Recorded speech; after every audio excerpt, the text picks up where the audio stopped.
First up in today's show, we have a story from Alina Chaparian about new gender options for the Boston Marathon. Next up on the show, we have Janie on airlines partnering to fund the carbon capture project. Lastly, to close off the show, we have Sports Update hosted by Jake Braverman, Logan Shapiro, and Mackenzie Coleman. All of that and more on today's episode of Flyer News.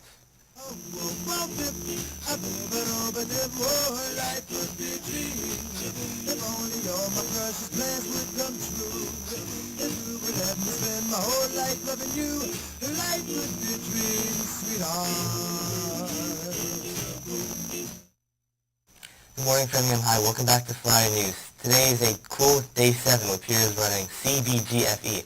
I'm Mahid Cahn. And I'm Ben Clayton. Recently, the organizers of the Boston Marathon have been finding new and better ways to include everyone into the marathon. It's a big change that people have been looking forward to. For more information on the topic, we have Alina Chaparian.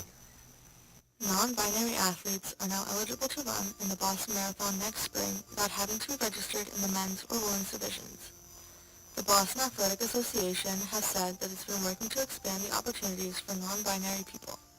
Other race opportunities also include BAA races such as a 5K, 10K, and half marathon.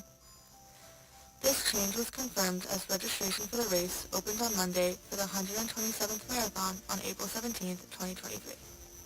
Around 30,000 people are expected in the field for next spring's race, which starts in Hopkinton and goes through several Metro West communities. The BAA stated that its online applications will now have non-binary included as a gender option.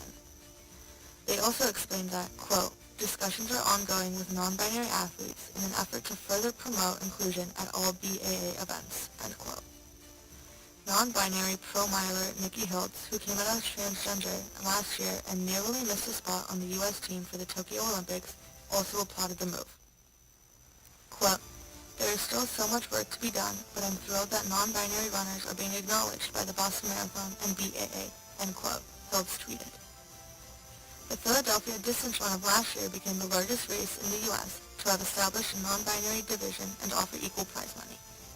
The Brooklyn Marathon and half marathon that followed in April held 82 competitors that were among the finishers who had also registered as non-binary.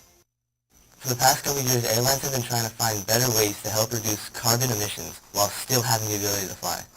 Airbus, in a partnership with more than a dozen airlines, are working together to fund a new carbon capture project. For more information, we have Janie.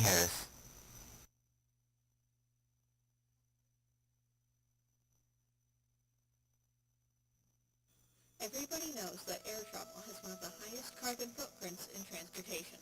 However, Airbus and several large international airlines, such as Air Canada, Virgin Atlantic, and International Airlines Group, and more are taking steps to reduce and possibly eliminate their carbon emissions. These airlines have signed letters of intent, saying that they have committed to negotiations about pre-purchasing carbon removal credits. These credits will be issued by 1.5, the Airbus partner which plans to build a direct air carbon capture facility in Texas. Direct air carbon capture is the method of taking dirty air and cleaning the carbon from it. The carbon would then be stored underground until it can be used again, production of materials or energy. The airline industry is committed to a common goal of net zero emissions by 2050. Airbus's Julie Kitcher commented, quote, these first letters of intent mark a concrete step towards the use of this promising technology for both Airbus's own decarbonization plan and the aviation sector's ambition to achieve net zero carbon emissions, end quote. The problem now is, will the technology work? Direct air carbon capture facilities have worked on a smaller scale, but when it is attempted to create an industrial-sized facility, like the one funded by United Airlines in 2020, the technology doesn't work as it's supposed to. However, 1.5 and Airbus are hopeful that it will all come together. Direct air carbon capture is just one of the ways that airlines hope to reduce their carbon footprint. Other plans, such as more efficient planes, sustainable fuel, and the use of hydrogen, are all working together to create a more sustainable air travel industry. The founder of the outdoor brand Patagonia has given up ownership in the business and directed its profits to fight climate change. Yvon Chouinard, the owner of Patagonia, who first became famous for alpine climbs in Yosemite National Park, has transferred his ownership of Patagonia to two new entities. One of them, a non-profit organization, now uses the business's annual profits to fight climate change. The company expects to contribute roughly $100 million to the Holdfast Collective, which is dedicated to protecting nature and other environmental causes. In a statement, Troderman said, "Instead of extracting value from the nature and transforming it into wealth, we are going to protect the nature, making Earth our only thing." Recently, the co-founder of Microsoft, Bill Gates, was interviewed on many topics and events. In one of those questions, he was asked about the progress of the Bill and Melinda Gates Foundation. Bill Gates spoke about how many foundations similar to his, which focus on helping poor countries and trying to improve their climate adaptation and mitigation systems, are being affected really badly due to the Russian-Ukraine war. He believes that the war is a distraction from climate change. On top of this, Bill Gates predicts that the war in Russia and Ukraine might lead to nuclear conflict. The scariest thing of all is that we're not behind. It's just we have to accept that it's the ongoing distraction of the war in Ukraine from helping poor countries making progress on both climate adaptation and mitigation. With the start of fall sports, there have been a lot of games, which has been hard to keep up with. I've been trying to watch and understand everything that's going on, but it's still a bit difficult. To keep us updated, we have Sports Update with Jake Braverman, Mackenzie, Coleman, and Logan Shapiro.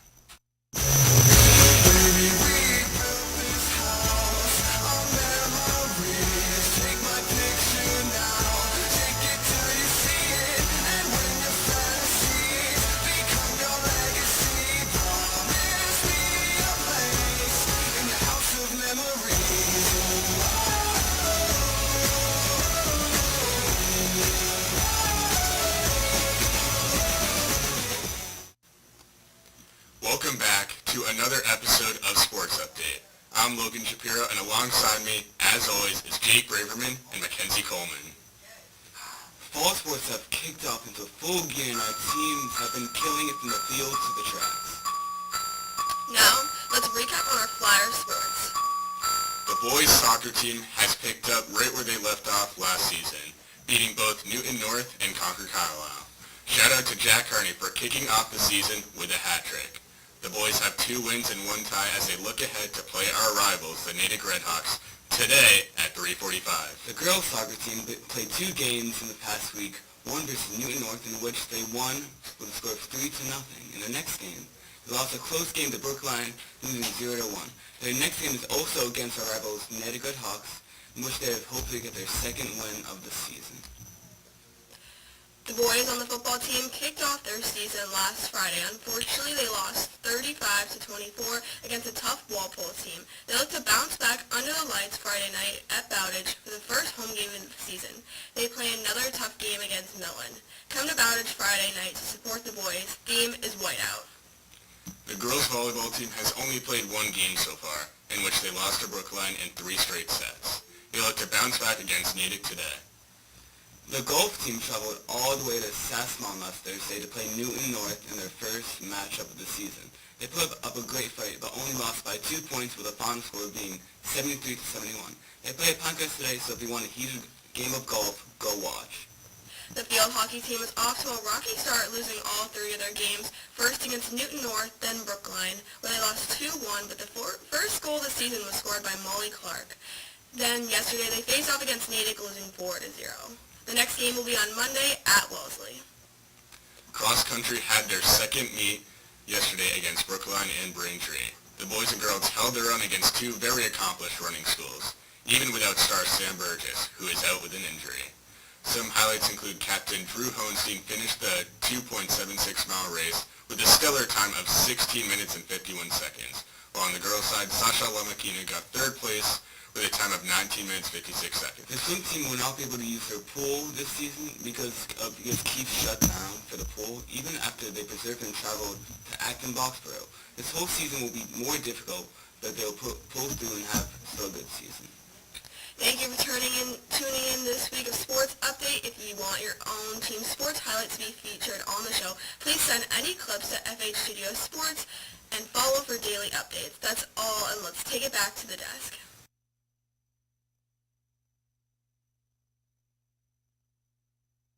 That's all for today's edition of Flyer News. You can rewatch this and other broadcasts again on our YouTube channel or watch them on the FEC tab of the school's website. Also, be sure to check us out on Instagram and Facebook at Framingham High Studios. But stay right where you are because you don't want to miss this episode of The Early Bird, hosted by Casey Brewer and Zack Troderman.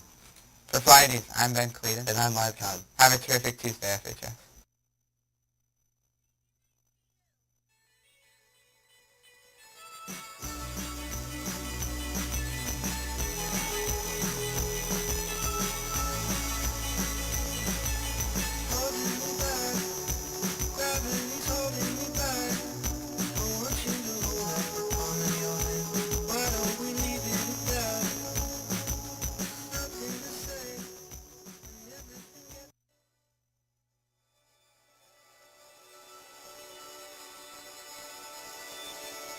You may call it in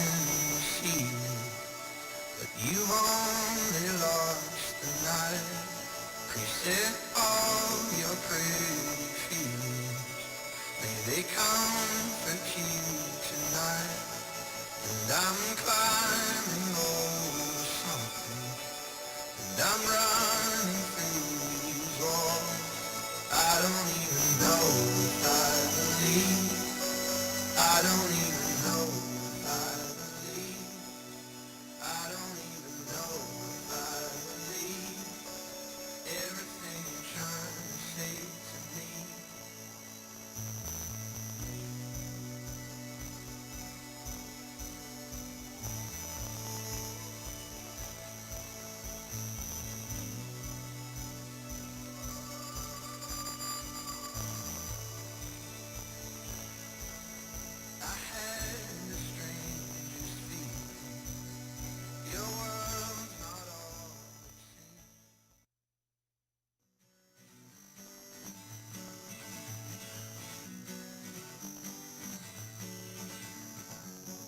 Feeling my way through the darkness, guided by a beating heart. I can't tell where the journey went, but I know where to start. They tell me I'm too young to understand. They say I'm caught up in a dream. Well, life will pass me by if I don't open up my eyes. So that's fine by me. So wake up when it's all over. When I'm wide awake.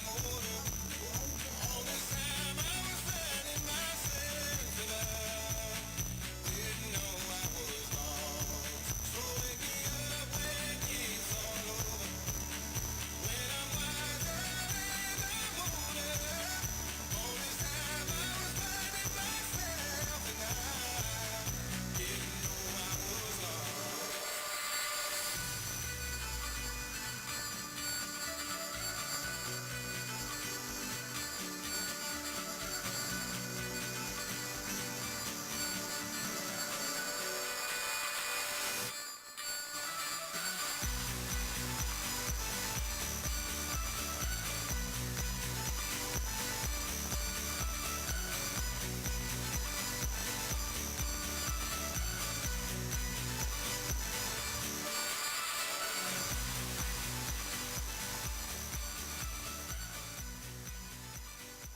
Happy Thursday morning, Flyers. Besides me, as always, the man, Zack Troderman. And to my right is the man, Casey Brewer. Remind me, Casey, what day is it today? Well, my friend, it's the first day 7 of CBGFE. Wow. That's pretty high. We finished the first cycle. That's like, we have like, what, 40 more of those? Like, something like that. Anyways, welcome back to the Early Bird.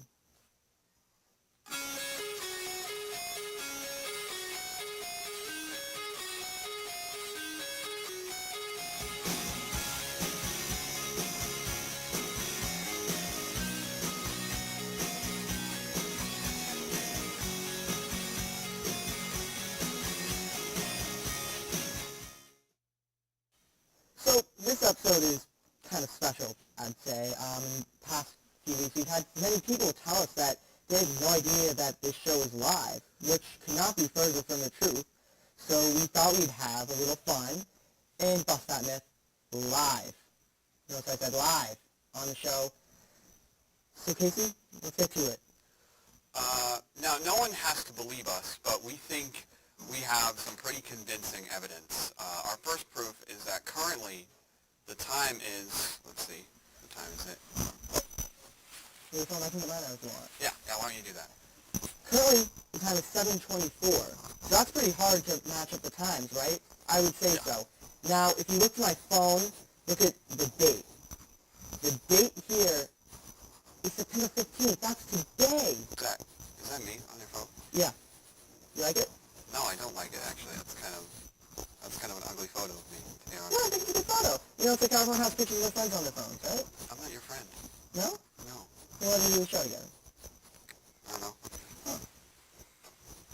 Well, we're still live. Still That's all I know. alive. That's what I thought. So what's our third piece? What are you going to do to show everyone? Really nail it in the coffin. Well, Zack, our last piece of evidence. Yeah.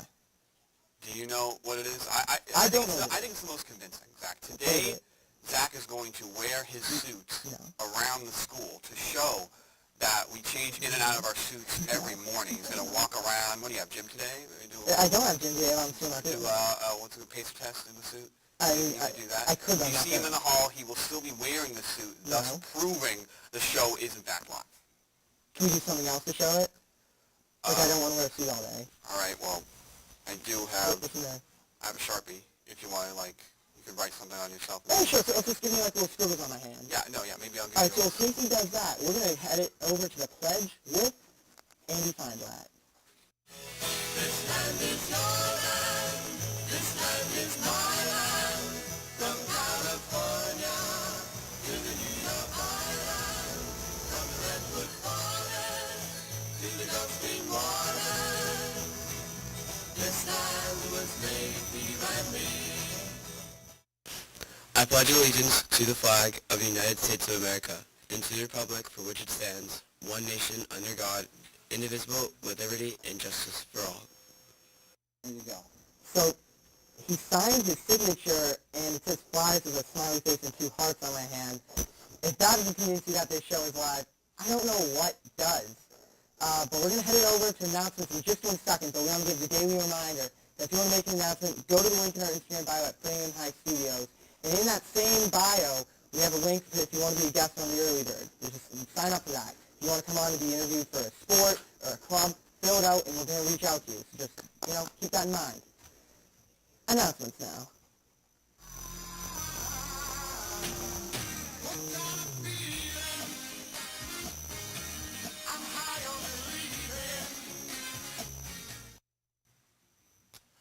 Good morning, Flyers. I may have lost my voice, but I will never lose my passion for music. And so, I still would like to remind you that A Cappella Club auditions are on September 15th, aka today. Come prepared with a verse and a chorus of any school-appropriate song. They will take place after school in room H104 at 2:15. If you need to audition early, you can swing by as early as 2 o'clock. Can't wait to see you there.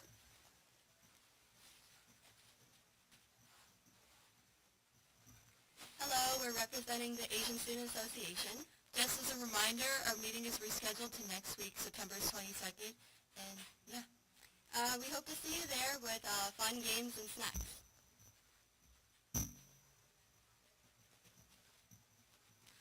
Hi, the cross-country team is having a car wash fundraiser at CJ's on Saturday, so if you want to come from 11 to 2, we'd love to see you there.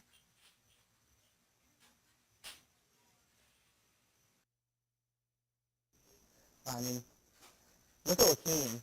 Losing his voice and still doing a cappella. That's crazy to me. Yeah, man. I mean, I don't even have a car, but if I did, I'd have to get that thing washed. Oh, jeez. Now, if you want to rewatch this episode, or any other previous episode, you know what to do. Link in the bio. Framingham High Studios. Please watch it. So, Zack. Yeah. Knock, knock. Really? Yeah, knock, knock. Who's there? The early bird. No. The early bird who? The early bird gets the worm. Have a great day, Flyers.